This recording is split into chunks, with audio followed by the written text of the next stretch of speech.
നമസ്കാരം. Divine worship by ലക്ഷ്മിയിലേക്ക് എല്ലാവർക്കും സ്വാഗതം.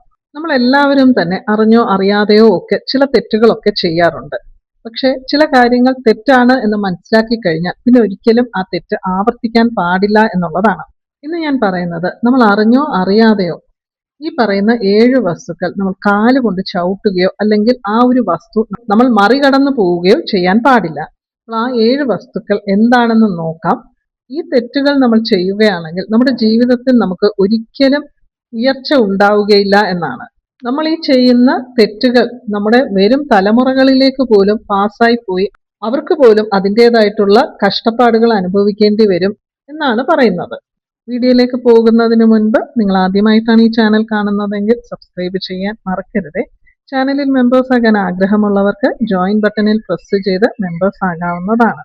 ആദ്യത്തേത് ബ്രാഹ്മണർ, അതായത് വേദം പഠിച്ച ബ്രാഹ്മണരെ നമ്മൾ ഒരു കാരണവശാലും കാലുകൊണ്ട് ചവിട്ടുകയോ അല്ലെങ്കിൽ ഇപ്പോൾ അവരെവിടെയെങ്കിലും ഇരിക്കുമ്പോൾ പ്രത്യേകിച്ചും കുറച്ച് കാലൊക്കെ ഒന്ന് നീട്ടിയിരിക്കുകയാണെങ്കിൽ നമ്മൾ അവരുടെ കാല് മറികടന്നു പോവുകയോ ചെയ്യാൻ പാടില്ല. ഇപ്പോൾ പൂജയൊക്കെ നടത്തുന്ന സമയമാണെങ്കിൽ ചിലപ്പോൾ അറിയാതെ അവരുടെ ശരീരത്തിൽ എവിടെയെങ്കിലും നമ്മുടെ പാദം സ്പർശിക്കുകയാണെങ്കിൽ ഉടൻ തന്നെ അവരുടെ പാദത്തിൽ നമസ്കരിച്ച് ക്ഷമ ചോദിക്കുകയാണ് വേണ്ടത്.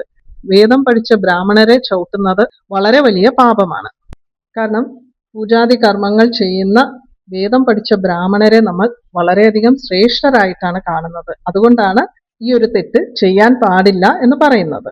അറിയാതെ ചെയ്തു പോയാൽ പരിഹാരമായി ഉടൻ തന്നെ നമുക്ക് അവരുടെ പാദത്തിൽ തൊട്ട് നമസ്കരിച്ച് ക്ഷമ ചോദിച്ചാൽ ആ പാപം നമുക്ക് ഏൽക്കേണ്ടി വരില്ല. രണ്ടാമതായി നമ്മുടെ ഗുരുക്കന്മാരെയാണ്. ഗുരുക്കന്മാരെ ഒന്നും പോയി നമ്മൾ ചവിട്ടാറുമില്ല, അവരെ മറികടന്ന് നടക്കാറുമില്ല. പക്ഷെ ഗുരുക്കന്മാരെ നിന്ദിക്കാനും പാടില്ല എന്നുള്ളതാണ്. ഇപ്പോൾ ചെറിയ ക്ലാസ്സിലൊക്കെ പഠിക്കുമ്പോൾ കുട്ടികൾ ടീച്ചേഴ്സിനെയൊക്കെ കളിയാക്കാറുണ്ട്. അപ്പൊ അതിനെക്കുറിച്ചല്ല പറയുന്നത്. കാരണം ആ ഒരു പ്രായത്തിൽ കുട്ടികൾക്ക് അതിനുള്ള ആ ഒരു അറിവുണ്ടായിരിക്കില്ല. നമ്മുടെ ഗുരുക്കന്മാരെ നമ്മൾ ഒരിക്കലും നിന്ദിക്കാൻ പാടില്ല എന്നുള്ള വിവരമില്ലാത്തത് കൊണ്ടാണ് ചെറിയ ക്ലാസ്സുകളിലൊക്കെ കുട്ടികൾ അങ്ങനെയൊക്കെ കളിയാക്കുന്നത്. അത് ചെറിയ ആ ഒരു പ്രായത്തിന്റെ ഒരു കുസൃതി കൂടിയാണ്. എന്നിരുന്നാലും മാതാപിതാക്കൾ കൊച്ചു കുട്ടികളാണെങ്കിൽ പോലും അവരോട് എപ്പോഴും ഗുരുക്കന്മാരെ ഒരിക്കലും കളിയാക്കാൻ പാടില്ല എന്നുള്ള കാര്യം ചെറുപ്പത്തിലെ തന്നെ പറഞ്ഞ് മനസ്സിലാക്കി കൊടുക്കണം. അങ്ങനെ നമ്മൾ വീട്ടിൽ നിന്ന് കുട്ടികൾക്ക് ഒരു അവയർനെസ് കൊടുത്തില്ല എന്നുണ്ടെങ്കിൽ എന്താണ് സംഭവിക്കുന്നതെന്ന് പറഞ്ഞാൽ അവർ മറ്റു ഫ്രണ്ട്സിനോടൊപ്പം ചേർന്ന് ടീച്ചേഴ്സിനെ കളിയാക്കുന്ന ആ ഒരു ശീലം തുടരുകയും വലിയ വലിയ ക്ലാസ്സുകളിൽ എത്തുമ്പോഴേക്കും അത് വലിയ രീതിയിലാവുകയും പഠിപ്പിക്കുന്ന ആ ടീച്ചേഴ്സിന് അത് മാനസികമായ ബുദ്ധിമുട്ടുണ്ടാക്കുകയും അവർ മനസ്സിൽ ഈ കുട്ടികളെ ശപിക്കാനുള്ള ഒരു ചാൻസും ഉണ്ടാകും. വളരെ നല്ലതുപോലെ പഠിക്കുന്ന ഒരു കുട്ടിയാണെങ്കിൽ പോലും ഗുരുശാപം കിട്ടിക്കഴിഞ്ഞാൽ അവന് എത്ര നല്ല മാർക്ക് വാങ്ങിയാലും ചിലപ്പോൾ ജീവിതത്തിൽ ഉയർച്ച ഉണ്ടായില്ല എന്ന് വരും. അതുകൊണ്ട് അത് മാതാപിതാക്കളുടെ കടമയാണ് കുട്ടികളെ സ്കൂളിൽ വിടുന്നതിന് മുൻപ് തന്നെ നമ്മളെ പഠിപ്പിക്കുന്ന ടീച്ചേഴ്സിനെ നമ്മൾ ഒരിക്കലും കളിയാക്കാൻ പാടില്ല, നിന്ദിക്കാൻ പാടില്ല എന്നൊക്കെ പറഞ്ഞ് പഠിപ്പിക്കേണ്ടത്. മിക്ക പേരൻസും ഏറ്റവും വലിയ സ്കൂളിൽ എത്ര തുക കൊടുത്തും അഡ്മിഷൻ വാങ്ങാൻ തയ്യാറായിട്ടാണ് നിൽക്കാറുള്ളത്. എന്നാൽ ഇതുപോലെയുള്ള ബേസിക് ആയിട്ടുള്ള കാര്യങ്ങൾ പല പേരൻസും കുട്ടികൾക്ക് പറഞ്ഞു കൊടുക്കാറില്ല. അത് പറഞ്ഞ് മനസ്സിലാക്കി കൊടുത്തില്ലെങ്കിൽ അവരുടെ കുട്ടികൾക്ക് തന്നെയാണ് ഭാവിയിൽ ദോഷമുണ്ടാകുന്നത്. അതുകൊണ്ട് ഈ ഒരു കാര്യം പേരൻസിന്റെ കയ്യിലാണ്. വിദ്യാഭ്യാസം തുടങ്ങുമ്പോൾ തന്നെ കുട്ടികൾക്ക് ടീച്ചേഴ്സിന് കൊടുക്കേണ്ടതായിട്ടുള്ള ബഹുമാനം കൊടുക്കണമെന്ന് പറഞ്ഞ് മനസ്സിലാക്കുക തന്നെ ചെയ്യണം. ഈ ഒരു കാര്യത്തിൽ അച്ഛനമ്മമാർ വീഴ്ച വരുത്തുകയാണെങ്കിൽ ഭാവിയിൽ അച്ഛനമ്മമാർ തന്നെയാണ് മക്കളെ കുറിച്ച് ഓർത്ത് വിഷമിക്കേണ്ടി വരുന്നത്. അതുകൊണ്ട് ഈ ഒരു കാര്യം എല്ലാ പേരൻസും ഒന്ന് ശ്രദ്ധിക്കേണ്ടതാണ്.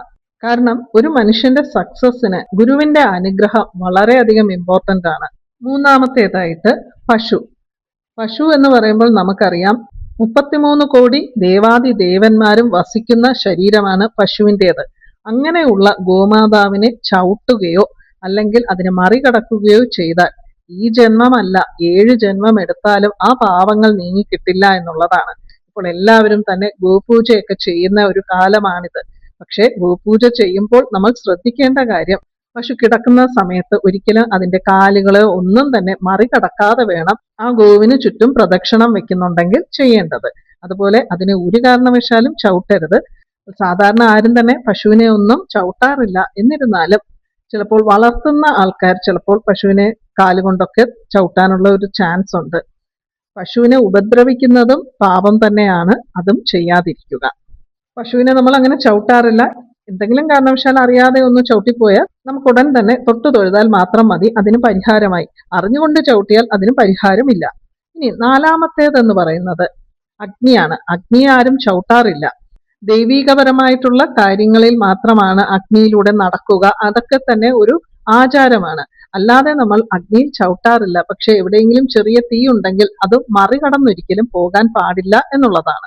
കാരണം നമ്മൾ അഗ്നിയെ അഗ്നിദേവനായിട്ടാണ് കാണുന്നത്. മാത്രമല്ല നമ്മുടെ ജീവിതത്തിലെ എല്ലാ ശുഭകാര്യങ്ങൾക്കും അഗ്നി സാക്ഷിയായിട്ടാണ് നമ്മൾ ചെയ്യുന്നത്. ഒരു കുഞ്ഞ് ജനിച്ചു കഴിഞ്ഞാൽ അതിന്റെ 28-ന് നൂല് കെട്ടുന്നത് മുതൽ മരണം വരെയും അഗ്നി സാക്ഷിയായിട്ടാണ് എല്ലാ കാര്യങ്ങളും ചെയ്യുന്നത്. ഇനി ചില ക്ഷേത്രങ്ങളിൽ അഗ്നിയിലൂടെ, അതായത് കനലിലൂടെ നടക്കുന്ന ഒരു ചടങ്ങുണ്ട്. അപ്പോൾ അത് ചെയ്യാമോ എന്നൊരു സംശയം തോന്നാം. അതൊരു ചടങ്ങാണ്, ക്ഷേത്രത്തിൽ നടത്തുന്ന ഒരു ചടങ്ങാണ്. അഞ്ചാമതായിട്ട് സുമംഗലികളും കന്യകമാരും. കന്യകമാർ എന്ന് പറഞ്ഞാൽ വിവാഹം കഴിക്കാത്ത കൊച്ചു പെൺകുട്ടികൾ. സുമംഗലികൾ എന്ന് പറഞ്ഞാൽ വിവാഹം കഴിഞ്ഞ സ്ത്രീകൾ.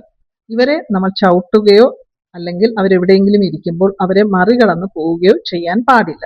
നമ്മുടെ സനാതന ധർമ്മത്തിൽ സുമംഗലികൾക്കും കന്യകമാർക്കും ഒരു പ്രത്യേക സ്ഥാനം തന്നെ നൽകിയിട്ടുണ്ട്. എന്നാൽ ഇന്നത്തെ കാലത്ത് സ്ത്രീകളെ വല്ലാതെ ഇൽട്രീറ്റ് ചെയ്യുന്ന ആൾക്കാരുമുണ്ട്.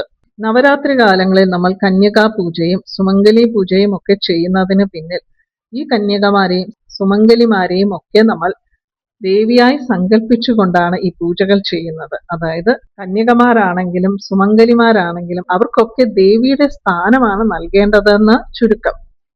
ആറാമതായി ശിശുക്കൾ. കൊച്ചുകുട്ടികളെയൊക്കെ തറയിൽ പായൊക്കെ ഇട്ട് വിരിച്ചു കിടത്തിയിരിക്കും.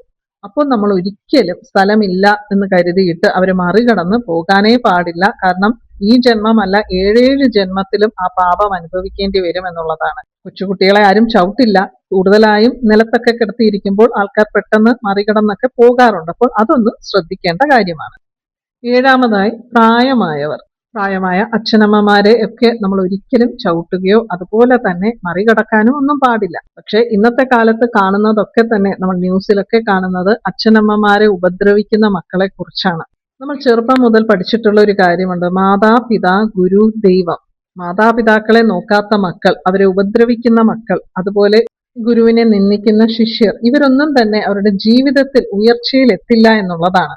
മാത്രമല്ല ഇതിന്റെയൊക്കെ ഫലം അവരുടെ വരും തലമുറയും അനുഭവിക്കേണ്ടി വരും എന്നുള്ളതാണ് വാസ്തവം. ഇനി എന്തെങ്കിലും കാരണവശാൽ ഇവർ കുറച്ച് നല്ല നിലയിലൊക്കെ ജീവിക്കുകയാണെങ്കിൽ പോലും അവരുടെ കുട്ടികൾ നല്ല ഉയർച്ചയിൽ എത്താതെ വരാനുള്ള ചാൻസ് ഉണ്ട്. അപ്പോൾ നമ്മൾ ചെയ്യുന്നതിന്റെ ഫലം നമ്മുടെ മക്കളാണ് അനുഭവിക്കുന്നത് എന്ന് പറയുന്നത് ഇവിടെ യാഥാർത്ഥ്യമാവുകയാണ് ചെയ്യുന്നത്.